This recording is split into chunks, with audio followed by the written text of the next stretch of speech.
Olá amigos da TV Serra Norte, pessoal do YouTube, estamos voltando mais uma vez com o mundo do vôlei e hoje a gente vai falar só sobre campeonato mundial. Pois é, nesse último final de semana a gente teve as finais do campeonato mundial masculino, né? E o Brasil foi muito bem. Na sexta-feira a gente derrotou a poderosa seleção dos Estados Unidos. Tudo bem que foi um jogo ali de compadres, né? Porque as duas equipes entraram com suas equipes reservas, visto que as duas já estavam classificadas. Mas mesmo assim, o Brasil com facilidade derrotou os Estados Unidos por 3-0. E aí no sábado a gente enfrentaria a poderosa Sérvia na grande semifinal, que poderia levar o Brasil mais uma vez à final do torneio. E olha que o Brasil fez um partidaço. 3-0, com parciais de 25-22, 25-21 e novamente 25-22. Paramos o Atanasievich, ele que deu um show durante todo o torneio. Nesse jogo foi minado pela equipe brasileira. 3-0, um jogo que, apesar do placar, foi bastante disputado, mas foi uma vitória incontestável do Brasil. Os brasileiros ficaram felicíssimos e a gente ia enfrentar no domingo a poderosa Polônia. Pois é, a Polônia que foi nosso algoz no último campeonato mundial de 2014. E aí, ginásio cheio, as duas equipes muita confiança, infelizmente ficamos pelo caminho. Pois é, a Polônia novamente venceu o Brasil e por 3-0. As parciais foram de 28-26, 25-20 e 25-23. Né? Uma comoção no Brasil, todo mundo muito triste, arrasado. A gente contava que poderia dar o troco na Polônia, mas a gente esbarrou num Kurek infernal. O cara faltou fazer chover dentro do ginásio e virou tudo que podia, que não podia. Mas não foi só isso, o time inteiro jogou muito bem. O Kubiak, que é famoso por ficar instigando os adversários, dessa vez jogou bola mesmo, jogou muito. Aliás, o time inteiro jogou muito, mas o grande destaque realmente foi o Kurek, que faltou fazer chover dentro do ginásio. A Polônia foi soberana. O Brasil até fez um jogo muito de igual para igual, principalmente no primeiro set, que foi 28-26. Mas depois da derrota no primeiro set, o Brasil sentiu e aí a vaca foi pro brejo. Né? O terceiro set ainda tentamos retomar, mas no finalzinho, nos detalhes, acabamos perdendo novamente. Uma pena, mas isso não apaga a boa campanha do Brasil, né? Parece que o time sentiu mesmo nessa final. O Douglas Souza não foi aquele grande jogador que foi durante todo o campeonato, né? O time teve dificuldade. O Wallace, que também não fez um grande campeonato mundial, voltou a não jogar tão bem nessa final e acabou sendo substituído. Só que dessa vez as substituições brasileiras não funcionaram. O Renan tentou de tudo, mas não foi possível vencer os poloneses. Confesso que no dia também fiquei muito frustrado, mas a gente tem que fazer uma análise muito positiva. A gente viu, ao longo do campeonato mundial, ficarem pelo caminho França, Rússia, Itália, grandes equipes que tinham tudo para estar na final e sequer chegaram às semis. Então assim, o Brasil que teve vários problemas de lesão, a gente não teve o Lucarelli, a gente perdeu o Maurício Borges, o Brasil teve vários problemas, o próprio Maurício Souza teve problemas físicos durante o campeonato. O Lipe, naquela meia bomba mesmo, não estava 100%, mas jogou no sacrifício. Então eu acho que diante de todos os problemas que a gente teve, a gente tem que valorizar muito essa parada. Os meninos infelizmente não conseguiram chegar no objetivo deles, mas trouxeram uma grande vitória para o Brasil, que foi vencer todas as dificuldades e chegar a mais uma final de campeonato mundial.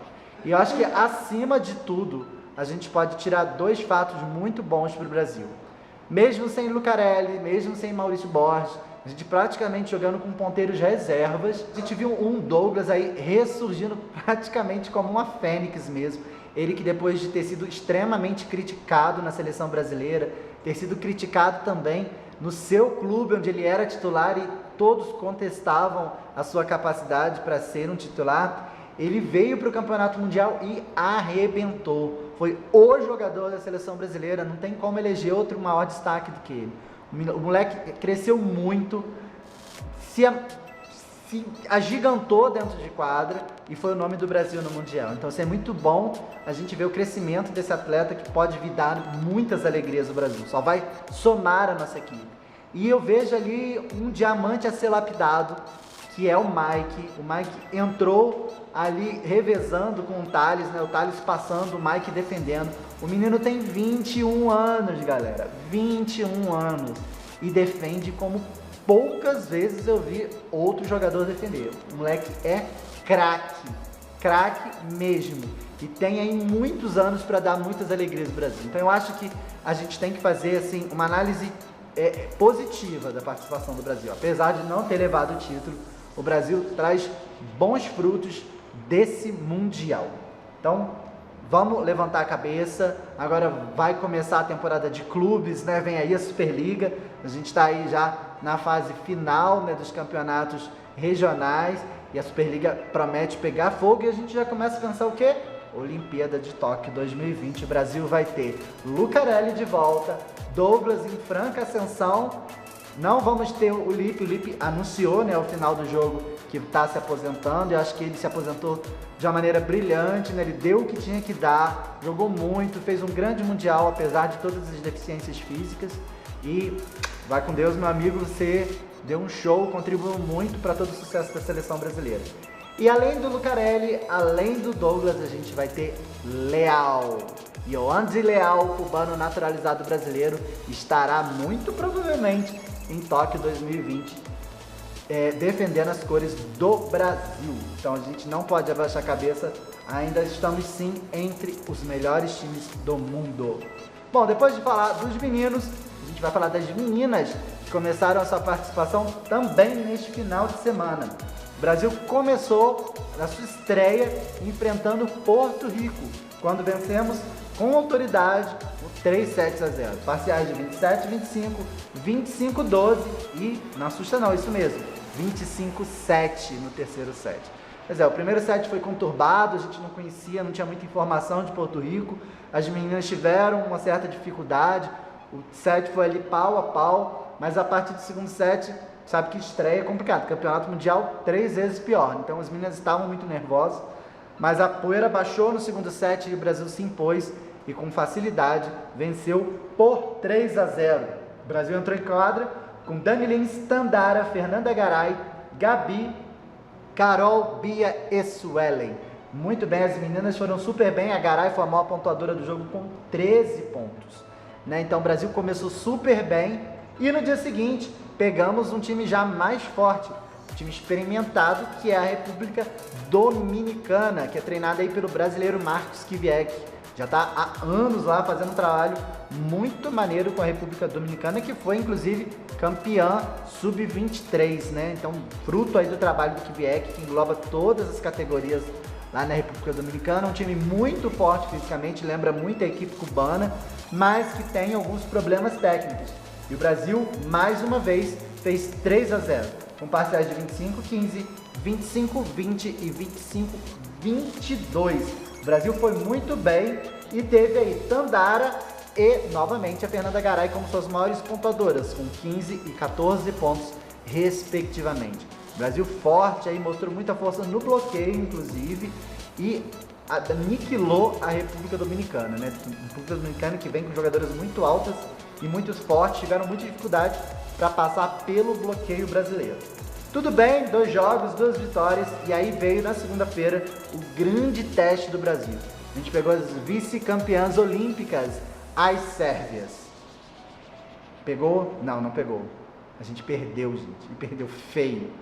3-0, e praticamente não foi Brasil contra a Sérvia não, tá? Foi Brasil versus Bošković. A canhota oposta da Sérvia fez 24 pontos em apenas 3 sets. Inclusive, num dos pedidos de tempo da comissão técnica brasileira, o Zé Roberto virou para os meninos e falou: gente, não tem como, a gente tem que pegar ela, tem que parar essa menina, tem que defender, tem que fazer alguma coisa. O Zé Roberto parecia inconformado, porque bola para Bošković era bola no chão, era ponto. E a Bošković deu o tom do jogo.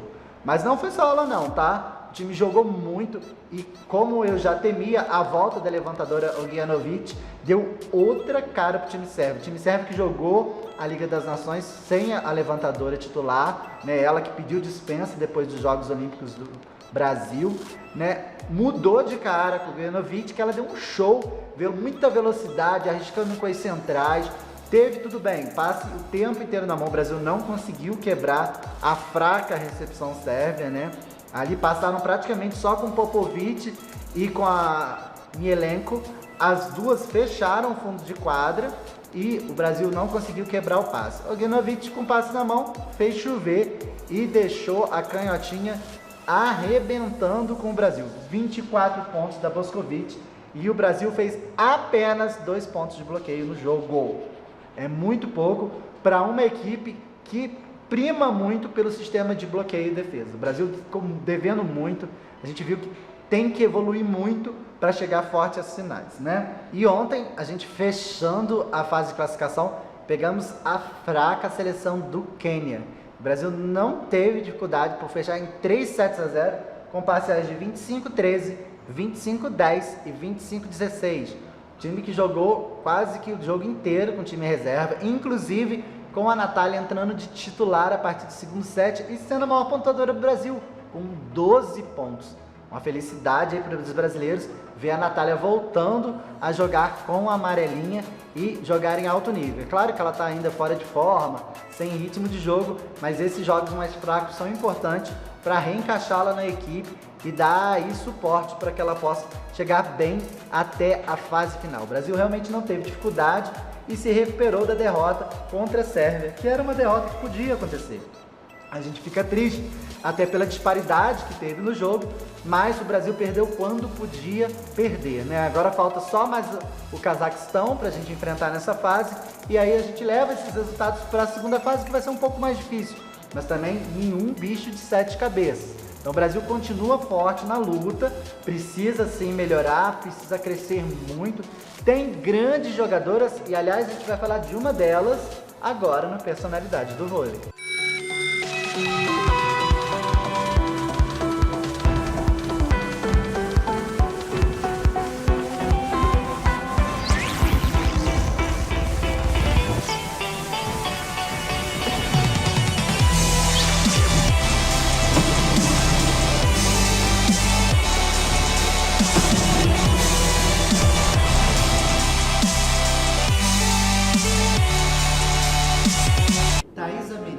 Começou a jogar aos 14 anos no Tijuca Pensil. Em pouco tempo foi chamada para as seleções de base do Brasil.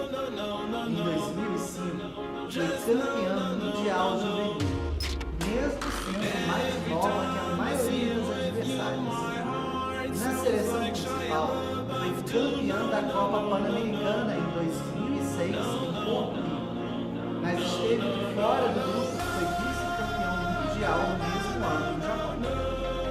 Por clubes, jogou no Minas Tênis Clube antes de se transferir para o Rexona Sonadez, com o qual foi bicampeão da Superliga. Apesar de receber propostas de alguns clubes do exterior, a Central renovou o contrato com a equipe carioca, dirigida pelo técnico Bernardinho.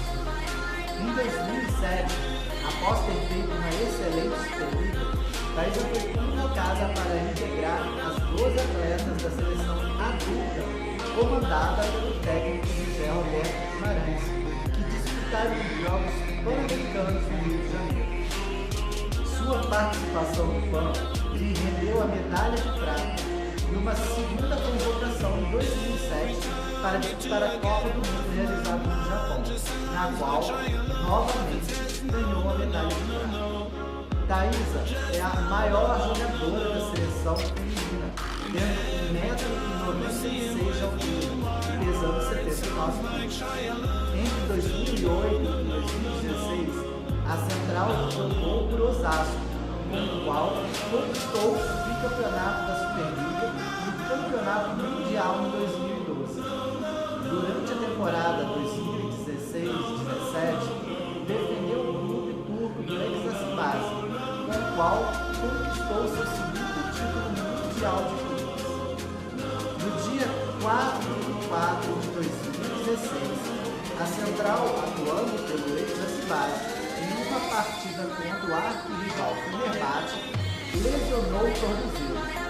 Thaísa teve que ser retirada da quadra carregada. A lesão, até então considerada fratura, não ocasionou danos mais graves, mas afastou Thaísa das quadras por mais de meio ano. Liberada de seu clube para se recuperar no Brasil, a bicampeã olímpica vem treinando no time de José Alberto Guimarães, o Rino de Barueri, e deverá estrear pela equipe até janeiro de 2018 na atual Superliga.